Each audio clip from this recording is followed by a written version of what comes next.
Hi everyone, कैसे हैं आप सब। यार हमारे मन में एक इम्पॉर्टेंट सवाल हमेशा रहता है जेई की प्रेपरेशन के समय कि हम टेस्टिंग कब करें अपनी, है ना। कब कब टेस्ट दें, कैसे कैसे टेस्ट दें, उनका एनालिसिस कैसे करें। क्या हमें फुल सिलेबस टेस्ट देने चाहिए, चैप्टर वाइज टेस्ट देने चाहिए, पार्ट टेस्ट देने चाहिए।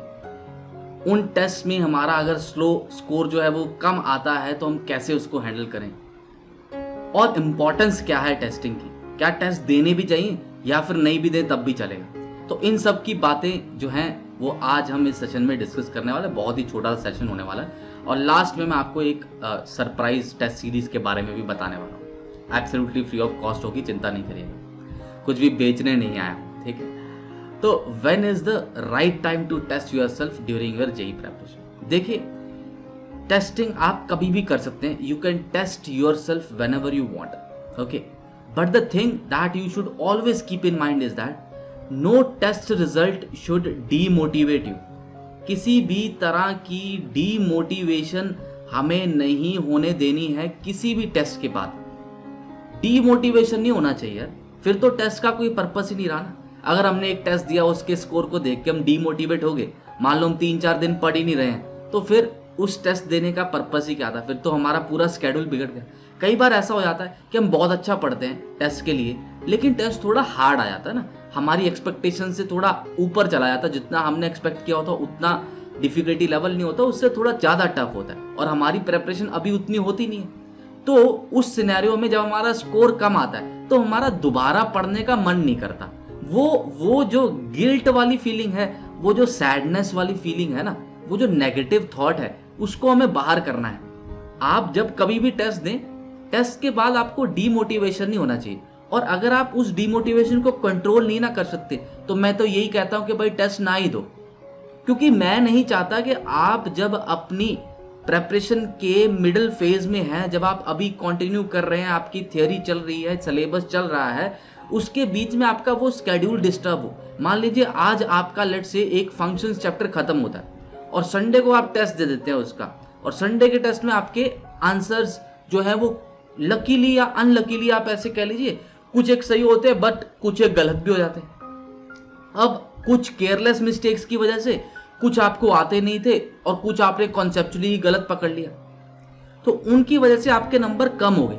अब संडे इवनिंग को आपके मन में क्या ख्याल आता है कि मैं मंडे को दोबारा से फंक्शंस का चैप्टर करूं या फिर मैं नया चैप्टर स्टार्ट करूं। तो वो एक डायलेमा आ जाता है और बहुत सारे लोग इस डायलेमा में फंस के वही पुराने चैप्टर पे रहते हैं, या फिर कुछ लोग ऐसे भी होते हैं ना तो वो नया शुरू करते और ना ही पुराना करते। तो बेसिकली हमारा जो स्केड्यूल चल रहा था, हमारा जो सिलेबस कवरिंग का पेज चल रहा था, उसमें एक बहुत बड़ा ब्रेक आ जाता, जिसकी वजह से हमारा बैकलॉग जो है वो पाइलअप होना स्टार्ट हो जाता। तो आपको कभी भी ऐसा नहीं होना चाहिए कि जब भी आप टेस्ट दे रहे हैं तो आप डीमोटिवेट हो रहे हैं। अगर आप वैसा करें तो टेस्ट भले ही ना दें। अगर आपको लग रहा है कि अभी आप प्रिपेयर्ड नहीं हो तो आप टेस्ट ना दीजिए, वो ज्यादा बेटर होगा। किसी के भी दबाव में आके टेस्ट ना दें, पीयर प्रेशर की वजह से टेस्ट ना दें, पेरेंटल प्रेशर की वजह से टेस्ट ना दें, किसी को प्रूव करने के लिए टेस्ट ना दें। टेस्ट आप दे रहे हैं खुद के लिए, और कब देना है वो मैं आपको बताने वाला हूं। अब देखिए, सबसे पहले जैसे ही आपका चैप्टर खत्म होता है, कई लोगों की सोच ये होती है कि चैप्टर खत्म किया, जनरली ऑफलाइन कोचिंग में जनरली ऐसा होता है कि चैप्टर फिनिश हुआ आपका और उसके अगले संडे ही आपका टेस्ट हो जाता है। हम भी ऑफलाइन में ऐसा ही करते थे, ठीक है। बट मेरा ये मानना है डाउन द ईयर्स, क्योंकि ऐसा है कि मैं भी धीरे धीरे सीख रहा हूँ, अब मेरे को 10, 11, 12 साल हो गए, तो अब मेरी थॉट प्रोसेस भी चेंज होती जा रही है। तो भाई अगर आपने चैप्टर अभी अभी पढ़ा है, आप उसके बाद ही अगर टेस्ट दे देगा ना, तो यहाँ पे जो स्कोर आएगा वो तो यार आपने रटा हुआ ना, पिछले 2 हफ्ते से आप वही तो चैप्टर पढ़ रहे थे। रिटेन कितना हुआ वो जज नहीं हो पाएगा। अगर आप वाकई में टेस्ट करना चाहते हैं कि आपकी मेमोरी कितना रिटेन कर पा रही है कॉन्सेप्ट्स को, छोटे छोटे आपके क्या बोलते हैं हम, एक्सेप्शंस को, है ना, जो केमिस्ट्री वगैरह में आते हैं, तो वो चीजें कितना हम रिटेन कर पा रहे हैं, तो चैप्टर के जस्ट फिनिश होते ही टेस्ट को ना दीजिए, थोड़ा गैप डालें ना। Give the test just as a gap of 2, 3, 4 weeks, 1 month के गैप पे करें ना।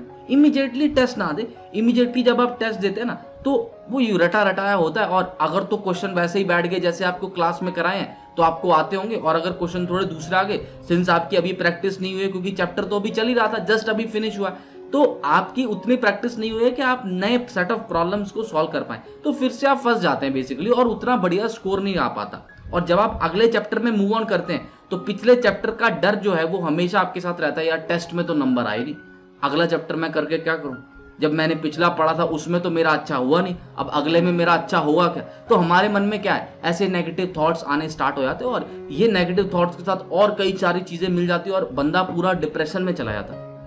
तो हमें इस चीज को अवॉइड करना है। तो टेस्ट को, दूसरी चीज, जब आप गैप के साथ देंगे तो ऐसा नहीं है कि अब 1 महीना हो गया फंक्शन चैप्टर पढ़े हुए, अब हम टेस्ट देने जा रहे हैं और बिना रिवीजन के टेस्ट दे रहे हैं, सुबह उठे फटाफट 9 बजे और टेस्ट दे दिया, ऐसे नहीं।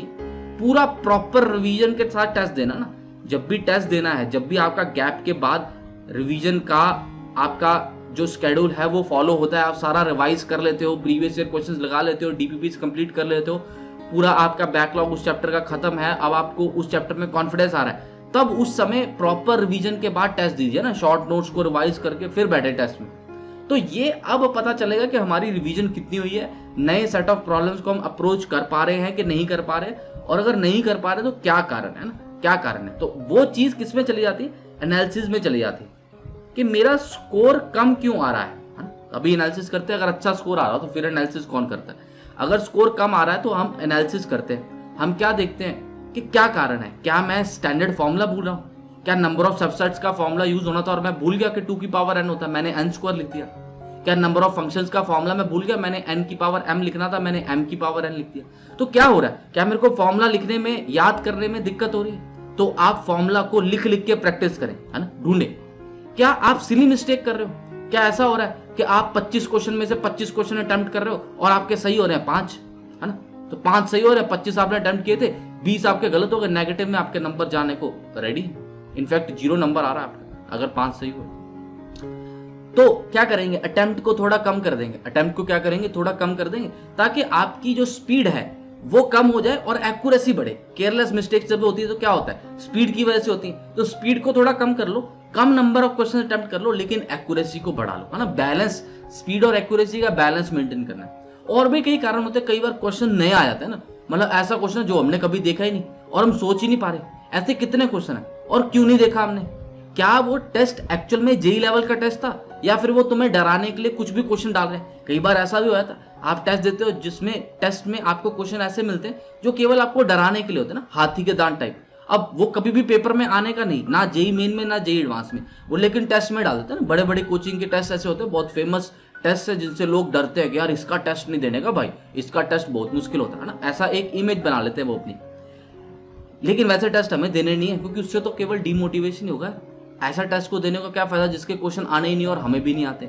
हम टाइम पास करने के लिए थोड़ी ना टेस्ट दे रहे हैं, 3 घंटे लगते हैं भाई टेस्ट देने में, और 3 घंटे बहुत इंपॉर्टेंट होते हैं। उसके बाद जो थकान होती है फिर हम रेस्ट करते हैं, और जो स्कोर देख के हमारी डीमोटिवेशन होती है उसमें भी हम रेस्ट करते हैं, तो बहुत ज्यादा समय होता है एक टेस्ट का।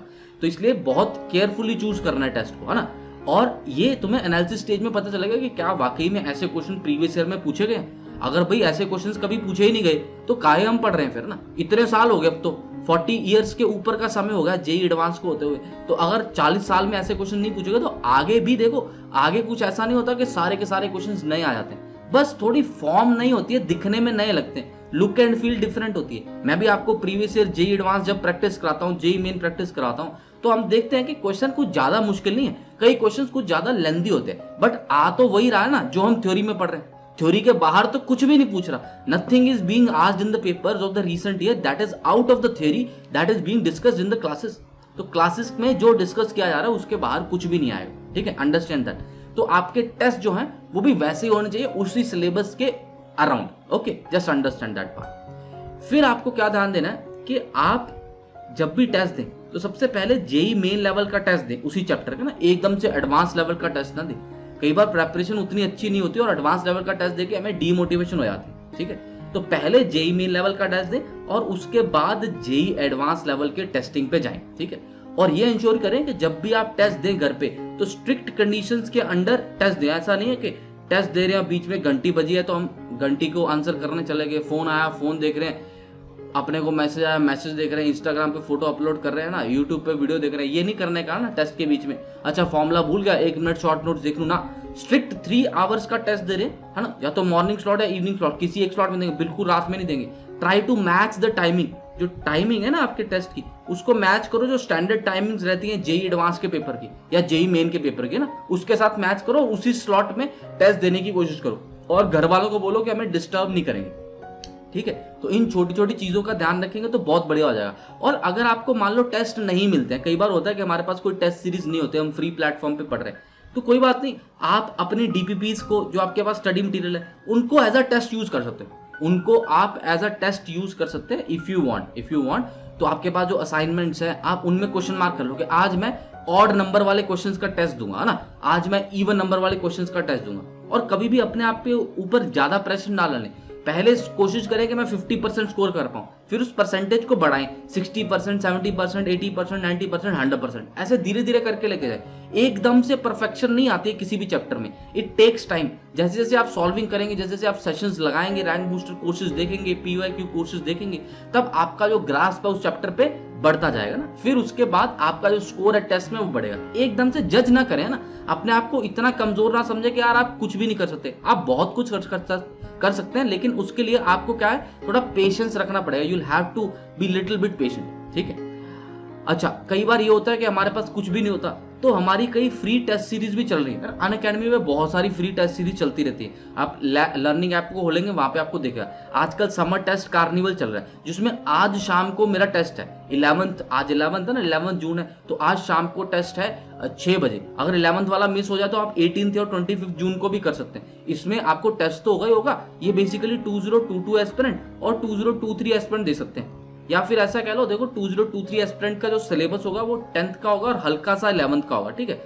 10th प्लस 11th ये बहुत ही मिनिमल होगा, और 2022 का मेजरली 11th पोर्शन होगा, मेजरली 11th प्लस 12th का थोड़ा सा, ठीक है, थोड़ा सा 12th। तो 2021 वाले भी दे सकते हैं अगर देना चाहे तो, अगर वो अपना 11th का पोर्शन चेक करना चाहता है ना। तो इसमें थोड़े अच्छे क्वेश्चन रहेंगे, तो आपको थोड़ा सा ऐसे लग सकता है कि डिफिकल्ट है कैसे, 30 क्वेश्चन रहते हैं ना, मेंस के जैसे है, लेकिन इंटीजर टाइप नहीं है, ऑब्जेक्टिव टाइप है सारे के सारे 30। हाँ, इस सीरीज को अनलॉक करने के लिए आप मेरा referral code Vineet live use कर सकते हैं। You can use my referral code Vineet live and फिर ये सीरीज आपकी अनलॉक हो जाएगी। ओके 6 बजे आज।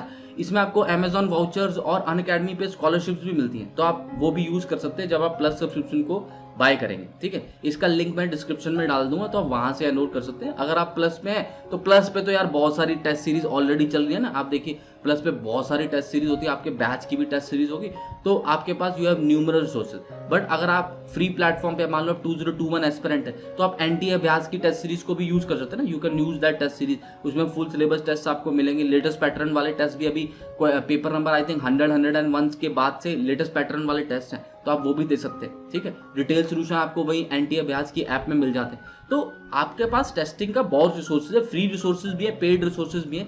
हो सकता है जहां पे आप कोचिंग ले रहे हैं उनकी भी टेस्ट सीरीज हो ना, तो सब जगह आपको टेस्ट सीरीज मिल जाएगी। बस दिक्कत यह है कि आपको समय सही चूज करना है अपने हिसाब से। जब आप कॉन्फिडेंट है तब आप टेस्ट दें, और उसके बेसिस पे आप अपने स्कोर को एनालाइज करें और पॉजिटिवली वर्क करें। टेस्ट से कभी भी घबराए नहीं। टेस्ट से ये नहीं सोचेंगे यार मेरा स्कोर कम आया तो अब मैं क्या करूं, अब मैं पढ़ूं कि ना पढ़ूं। ये थॉट कभी भी नहीं आनी चाहिए। ये थॉट अगर आ रही तो टेस्ट मत दे, बिल्कुल ना दे ना। बिकॉज टेस्ट का पर्पस ये नहीं है कि आपको नेगेटिव करना, टेस्ट का पर्पस ये है कि आपको दिखाना कि अभी कितना प्रेपरेशन लेवल है और कितना मेहनत करने पड़ेगा। रेगुलरिटी की जरूरत है, टाइम टेबल फॉलो करना पड़ेगा, फिर ही जाके इन टेस्ट में आपके पास नंबर आएंगे। समझ रहे हो? तो आपको ये इंश्योर करना है कि आप क्या करें, आप अपनी प्रेपरेशन को बिल्कुल ट्रैक पे रखें, पॉजिटिवली वर्क करें। और टेस्टिंग एक पार्ट है आपकी प्रेपरेशन का, टेस्टिंग पूरा ही नहीं है। अगर आप टेस्ट नहीं देंगे अभी तो कोई चक्कर नहीं है, आप बाद में भी टेस्ट दे सकते हो जब पूरा आपका सिलेबस खत्म हो जाता है। Go for full syllabus test देना ना, उस समय आप फिर फुल सिलेबस टेस्ट दे लें, तब भी चलेगा, कोई दिक्कत नहीं। क्योंकि आप नर्सरी के बच्चे थोड़ी ना हो कि आपको पता चलना चाहिए कि कितना प्रेपरेशन हुआ है। चैप्टर पढ़ने के बाद आपको पक्का पता होता है कि मेरा चैप्टर का करंट लेवल ऑफ प्रिपरेशन कितना है, मैं चैप्टर को कितना पढ़ चुका हूं, है ना, वो हमें पक्का पता चल जाता है। तो बस उसी के बेसिस पे हम आगे बढ़ते रहेंगे और अपने पुराने चैप्टर्स को रिवाइज करते रहेंगे, ताकि जब भी हम उनका टेस्ट दें तो we should be fully ready, हम पूरा रेडी होने चाहिए, ठीक है, तभी हमें टेस्ट दें। ऑलराइट, सो हमेशा की तरह मैं वही कहूंगा आपको, we will win, not immediately but definitely इसी थॉट प्रोसेस के साथ आगे बढ़ते रहेंगे, कभी भी मन में नेगेटिव थॉट नहीं लाएंगे। मैं हमेशा आपके साथ हूं, ऐसी और वीडियोस आती रहेंगी चैनल पे। चैनल को सब्सक्राइब रखिएगा और अपने दोस्तों के साथ शेयर करें। एक पॉजिटिव ग्रुप बनाएं, एक पॉजिटिव एनवायरनमेंट बनाएं। लोग क्या कहते हैं ना, आप क्या होते हैं ना, आप अपने आसपास के 5 व्यक्तियों का अर्थमेटिक मीन होते हो। You are the arithmetic mean of the 5 people around you. तो अपने आसपास पॉजिटिव लो रखे। एक तो मेरे को रख लेना, क्योंकि मैं बहुत पॉजिटिव अर्थमेटिक मीन देने वाला हूं तुम्हें, बहुत बढ़िया देने वाला हूं। तो नेगेटिव लोगों को दूर करें और पॉजिटिव लोगों को अपने फ्रेंड सर्कल में रखें, उनके साथ शेयरिंग करते रहे थॉट्स की। यार तू एक दूसरे को सपोर्ट करो कि यार तू भी अच्छा कर लेगा, मैं भी अच्छा करूंगा, हम दोनों भाई भाई मिलके, बहनें मिलके, भाई बहन मिलके। या भाई बहन नहीं है तो वो वाला स्टेप मैं वापस ले लेता हूँ ना। जैसा भी अच्छे दोस्त बन के ना, अच्छे दोस्त बन के हम क्या करेंगे, हम अच्छा रिजल्ट लाएंगे, अच्छे कॉलेज में जाएंगे और बढ़िया अपने पेरेंट्स को प्राउड फील कराएंगे, अपने टीचर्स को प्राउड फील कराएंगे और अपना बेस्ट करेंगे। ठीक है, that is the whole purpose. I hope this video has been useful to you. Please do hit the like button and support me in making such more videos in the near future. Thank you. Bye bye. Do take care of yourself.